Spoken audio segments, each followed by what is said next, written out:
Okay, you can continue. But just look at me now. I'm doing it. All because I didn't let my fear of awkward situations get the best of me. If we do, however, we risk more than just embarrassment and an F in this class. So today we'll stumble through the causes of this fear, remember some effects, and finally get caught picking out some solutions. First, we fear awkward situations because they can happen at any moment for any reason because we are expected to follow certain rules. All of these rules can be explained in an April 2019 excerpt from the International Journal of Language Studies. It states that it seems as if people are inclined to judge politeness in terms of socially correct and appropriate behavior. For example, we are taught not to pick our nose in public, to always wash our hands when someone else is in the bathroom, and to avoid uncomfortable conversations, especially at family reunions. I mean, can you imagine? Oh, hey, Aunt Cheryl. Yeah, school's great. Enough about me. Well, tell me about your divorce. Because there are so many rules that we're expected to follow, we freak out when we don't. And this brings me to my second cause. We fear awkward situations because we don't like embarrassment. I mean, is it embarrassing being asked a question during a speech and not knowing whether you should answer? It might be, but depending on what type of person you are, embarrassment can impact you in different ways. According to a 1989 article titled Privacy Issues and Relational Embarrassment, it explains that a person whose face has been threatened by embarrassment often suffers a loss of self-worth that can be momentary or long-term, depending on the situational causes for the embarrassment.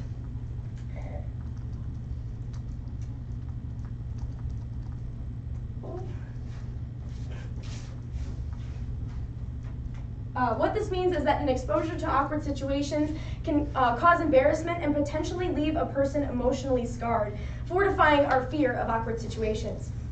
So now that we've learned a little bit about our fear, we can now take a look at the detrimental effects it may have. On one hand, we try to be perfect to avoid embarrassment, but on the other, we hide from all social situations, like the awkward turtles we are. But first, when we fear awkward situations, we trap ourselves in this idea of being perfect. In their article titled Perfectionism and Emotional Reactions to Perfect and Flawed Achievements, authors Joachim Stober and Hong-Fei Yang warn us about the correlation between embarrassment and socially prescribed perfectionism. They state that self-oriented perfectionists have excessively high standards and thus are prone to experience dissatisfaction and embarrassment. They also state that this type of perfectionism results from our fear of awkward situations. However, no one can be perfect 100% of the time. So when we do something awkward, we become hypercritical of our mistakes, fueling our embarrassment and overwhelming fear of awkward situations. Over time, this can seriously mess with our heads and squash our self-worth. In extreme cases, it can even lead to social anxiety disorder. Joshua Clegg, a doctorate of social and personality psychology at Clark University, states that, he goes into depth about the negative impacts of embarrassment on our bodies and minds. In his article, Stranger Situations, examining a self-regulatory model of socially awkward encounters, there's a diagram that illustrates just how social anxiety is, in many cases, born from embarrassment.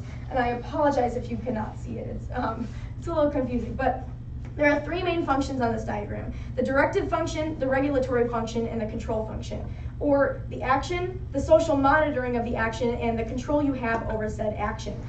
And how it works is that when a situation doesn't go as planned, the control function becomes unstable, which then the social monitoring function perceives the action as wrong, as opposed to the original goal state of acceptance. The body then uses this cumulative embarrassment as an energy source to which it feeds off of until social anxiety is created. So when we give into our fear of awkward situations, we not only become haunted by embarrassment, but we also cut ourselves off from the world. So now at this point, we have learned about our fear of awkward situations and how it's caused by embarrassment, and how it can lead to perfectionism and social anxiety disorder. But how do we stop these negative effects from happening to us? Well, the solution is simple. Instead of cutting ourselves off from these social situations, we need to cut ourselves off from our fear of them. And one way to do this is to put ourselves into social situations to practice. Like, hey, I like your smile. Where'd you get it? It needs a little work. But some helpful tips for practicing these social situations are to be straightforward and don't overthink. Don't avoid it, says Joshua Clegg, again, in his article, The Importance of Feeling Awkward, a dialogical narrative phenomenology of socially awkward situations. He says, transform the awkward situation by directly addressing it and attempting to resolve it. So avoiding the awkward situation will only make it more awkward, so don't avoid it. Let it happen. Address the mistake directly, take a deep breath, and move on. Overthinking will only create mental chaos. Furthermore, we also need to embrace our awkwardness because it's impossible to get rid of all awkward situations. Believe it or not, embracing your awkward can actually boost your confidence. Being awkward is not always bad.